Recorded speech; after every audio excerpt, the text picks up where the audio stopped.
Okay, so I know it sounds so basic, but your body and your nervous system cannot release or regulate what it's never been allowed to feel. Follow me on this. If you feel like emotions keep coming to the surface, emotions that you've been trying to let go of or release, then that's likely because you haven't grown the capacity yet to hold those emotions. Somatic or body-based healing is not just about releasing. It's also about learning how to stay with our emotions, and with the influx of somatic practices and somatic exercises all over the internet, which are great. I love that people are talking about this as a somatic experiencing practitioner. It's also incredibly important to have context that somatic healing is first about creating a greater capacity to experience our emotions, to be with them before we release them.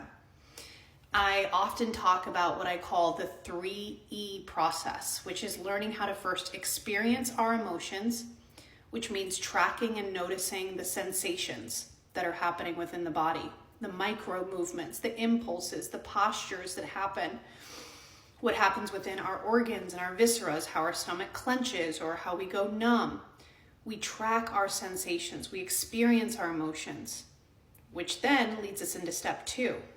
Then we express the emotions.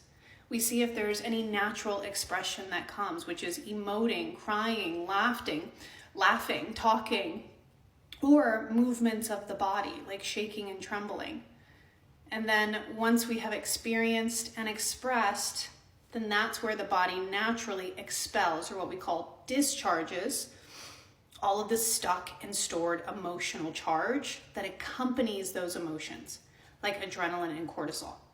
So it's not just about jumping straight into releasing or expressing, because if we're not building a capacity to first experience somatically in our body those emotions, we are always going to be jumping to those somatic tools to get it out.